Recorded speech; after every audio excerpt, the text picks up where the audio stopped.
हाँ जी प्यारे बच्चों, बहुत बहुत स्वागत है। वेलकम बेटे। लेक्चर 10 है, यूनिट 3 चैप्टर 1। क्वेश्चन नंबर जो अभी तक पूछे गए हैं वो बेटे ये हैं 9, 10, 20, 25, 30, 31, 33। स्टार्ट कर देते हैं करना। ठीक है, मान लीजिए अगर एक दो कोई रह भी जाता है तो उनका सॉल्यूशन कल तक बता देंगे हम। वैसे कोशिश करते हैं ज़्यादा से ज़्यादा सवाल अटैम्प्ट कर पाए। ठीक है, तो पहला सवाल ले रहे हैं नाइन्थ। नाइन्थ में बच्चों इस तरह से ना दो कॉइल्स हैं, एक ये पहली कॉइल है और एक ये कॉइल है। इन दोनों की जो रेडियस है वो कैपिटल आर है और दोनों के बीच का सेपरेशन जो है वो 2r है। तो हमें इनके सेंटर पर कुल मैग्नेटिक फील्ड पता करना है। अब कुल कैसे निकालोगे? पहली कॉइल का मैग्नेटिक फील्ड आइडेंटिकल है, उतना ही दूसरी कॉइल का, यानी कुल मैग्नेटिक फील्ड हो जाएगा। एक कॉइल का निकाल लो और बच्चों डबल कर लो। ठीक है, तो लाओ स्टार्ट करते हैं। अब बताओ बेटे कैसे करोगे?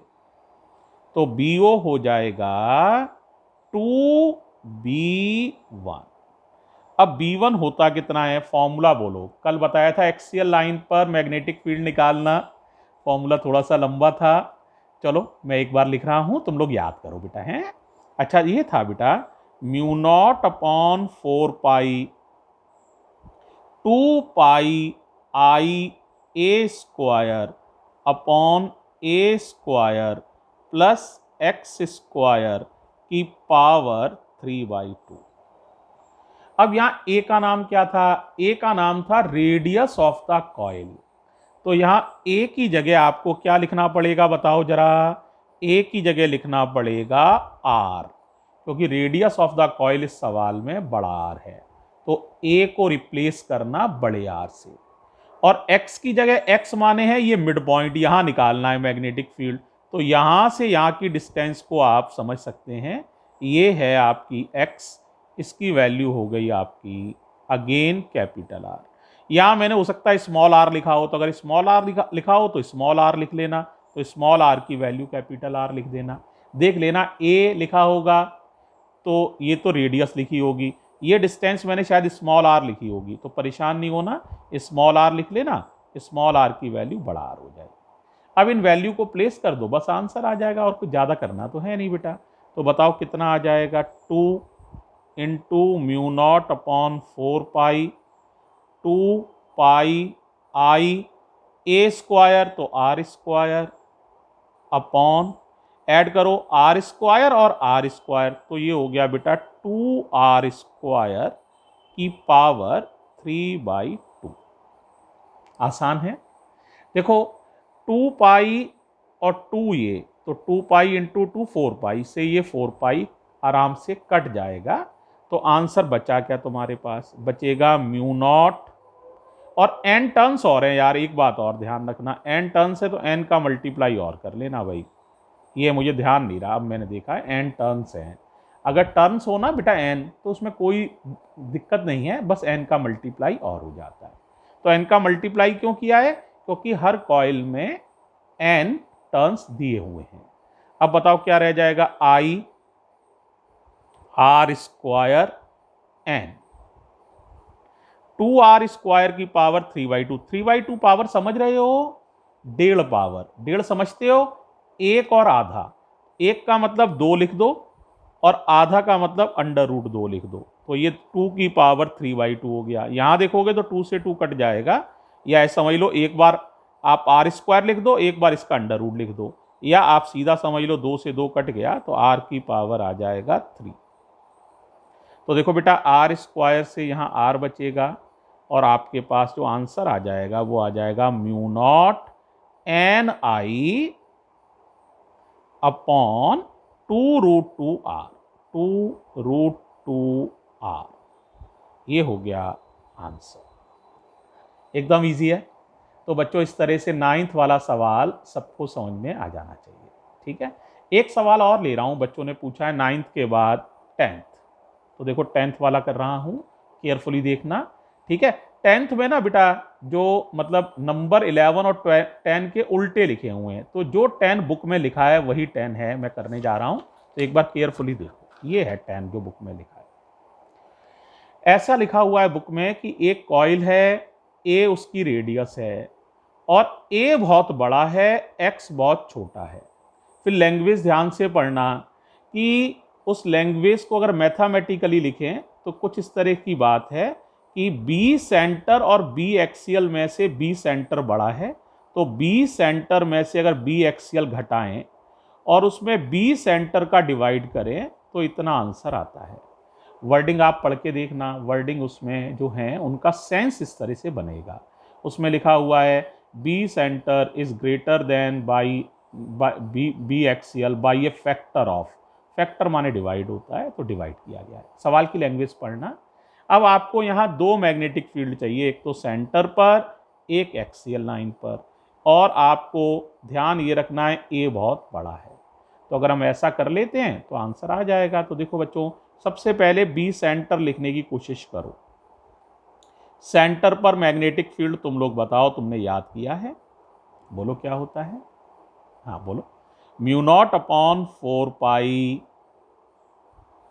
2 pi I upon R, R माने radius, 2 pi I upon R, R माने वहां रेडियस था, यहां रेडियस जो है ए है तो आर ना लिख के ए आएगा। वैसे फॉर्मूले में यहां आर है, आर का मतलब रेडियस है, लेकिन कॉइल की रेडियस ए दी हुई है तो यहां ए आ जाएगा। अब बताओ बी एक्सियल कितना आएगा? बोलो प्यारे बच्चों, अभी अभी फॉर्मूला तुमने याद किया है, mu naught upon 4 pi 2 pi आई ए स्क्वायर अपॉन ए स्क्वायर प्लस एक्स स्क्वायर और होल पावर है 3/2। कुछ याद आया जी? है, यही है। अब यहाँ बड़ा कौन है पहले ये बताओ? ए बड़ा है, तो देखो नीचे से ना मैं ए स्क्वायर को कॉमन ले रहा हूं, तो जरा बताओ क्या आ जाएगा? म्यू नॉट अपॉन 4 पाई, ध्यान से देखना इंपॉर्टेंट स्टेप है, 2 पाई आई ए स्क्वायर, यहां से ए स्क्वायर कॉमन लिया, ए स्क्वायर का अंदर डिवाइड लगेगा, यहां डिवाइड करोगे 1 प्लस एक्स स्क्वायर अपॉन ए स्क्वायर, और इस पूरे की पावर है 3/2। पूरे की पावर कितनी है? 3/2। देखो भाई, पूरे की पावर 3/2 लगाना, अगर तुमने गलती से पूरे की पावर नहीं लगाई, खाली ए स्क्वायर अलग कर दिया, यही पावर 3/2 लगाई, तो ए स्क्वायर ना होके यहां से देखो क्या मिलेगा, एक्चुअली ए क्यूब हो जाएगा नीचे। और अगर तुमने गड़बड़ की, यहां पूरे पे पावर नहीं लगाई, तो तुम्हारा सवाल गलत हो जाएगा। ये ध्यान रखना, छोटी सी मिस्टेक से। ठीक है, तो अब बताओ क्या हो जाएगा बेटा?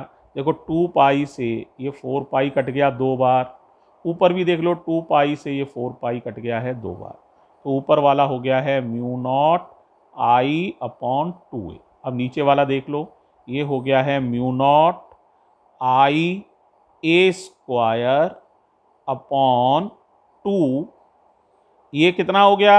ए क्यूब, इस 3/2 का पावर लेने से इसका इफेक्ट ए क्यूब, यहाँ हो गया 1 प्लस एक्स स्क्वायर अपॉन ए स्क्वायर की पावर 3/2 या 1.5। 3/2 का मतलब 1.5 भी होता है ना? तो देखो बेटा, ए स्क्वायर से ये ए क्यूब कट जाएगा, है ना?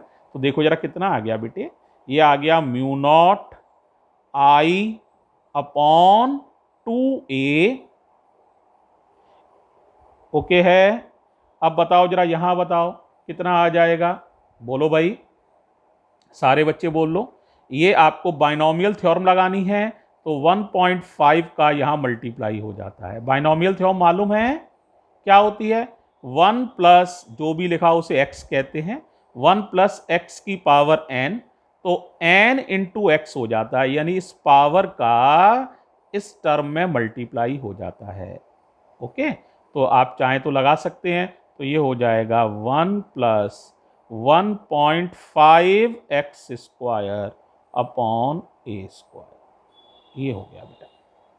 ओके भाई, ठीक है।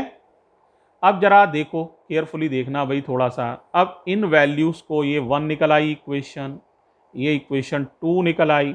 अब यहाँ LHS में इन वैल्यूज को रखेंगे, अगर ये आ जाए तो सही है।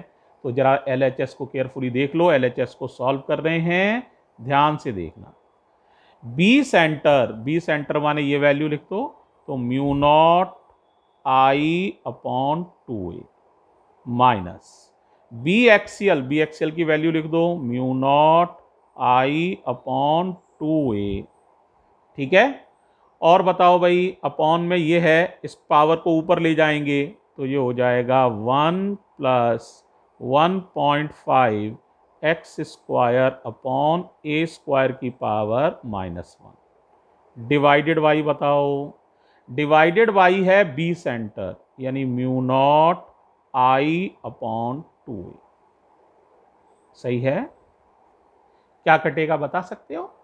बोलो, साफ दिख रहा होगा। यस ऑफ कोर्स, सही बता रहे हो। देखो, mu naught I upon 2a common ले लेना, कॉमन लेने के बाद आप काटना, तो यहाँ क्या बचेगा कॉमन लेके काटने से, बता पाओगे? यहाँ कॉमन लोगे तो बचेगा 1, ये माइनस, ये वाला माइनस, ये फिर देखो बाइनोमियल लगा दी तो ये माइनस यहाँ उतर आएगा, तो कितना हो जाएगा 1 माइनस, ये -1 का यहाँ गुणा हो जाएगा, तो -1.5 एक्स स्क्वायर अपॉन ए स्क्वायर। जैसे ही इसे ओपन करोगे तो देखो यहां लिख रहा हूं 1 माइनस का 1 प्लस का 1.5 एक्स स्क्वायर अपॉन ए स्क्वायर। देखो ये कट जाएगा और जो बचा देखो यही हमें प्रूफ करना है। तो बच्चों यही हो जाएगी हमारी राइट हैंड साइड, यही RHS हो जाएगी। ठीक है, अब एक बार मैं बाइनोमियल समझा देता हूं, अगर किसी को बाइनोमियल लगाने में दिक्कत है तो बच्चा एक बार समझ ले, है ना। देखो पिछले पेज पे यहां समझा देता हूं, यहां देखो, यहां एक्स्ट्रा करके समझा देता हूं, थोड़ा सा देखो जरा केयरफुली देखो। बाइनोमियल थ्योरम क्या होती है? थ्योरम का नाम है बाइनोमियल थ्योरम, बहुत आसान है, 1 मिनट की है खाली। अगर लिखाओ 1, चाहे यहां प्लस हो या माइनस, एक्स की power n, 1 plus minus x की पावर n, बस शर्त यह है x जो होना चाहिए वो 1 से बहुत छोटा हो। लेस देन 1 का मतलब होता है ये वैल्यू जो भी यहां लिखी है, x की जगह कुछ भी लिखा हो सकता है, लेकिन ये वैल्यू 1 से बहुत छोटी हो। तो क्या करते हैं, n और x का मल्टीप्लाई हो जाता है, तो फॉर्मूला बन जाता है 1 प्लस माइनस n जो पावर है उसका x में मल्टीप्लाई हो जाता है nx। ये बस इतनी सी बात ही बाइनोमियल थ्योरम कहलाती है। बहुत आसान है ना। अब तुम कहोगे सर यहाँ आपको कैसे पता चला 1 से बहुत छोटा है? तो मैंने एक तरकीब ये ली, a बहुत बड़ा है तो मैंने a स्क्वायर कॉमन लिया, कॉमन लेने से a स्क्वायर का डिवाइड लगा, x पहले ही बहुत छोटा था, उसमें a स्क्वायर का डिवाइड लगा, a काफी बड़ा है, इस वजह से ये फैक्टर जो है बहुत छोटा हो गया। फिर दोबारा सुनो, x वैसे ही बहुत छोटा था, उसमें a स्क्वायर का डिवाइड लगा, a बहुत बड़ा है, इस वजह से ये फैक्टर काफी छोटा हो गया और मैं यह बाइनोमियल थ्योरम आसानी से लगा सकता हूं। ठीक है, तो ये बच्चों क्लियर हो जाना चाहिए। थैंक यू बच्चों।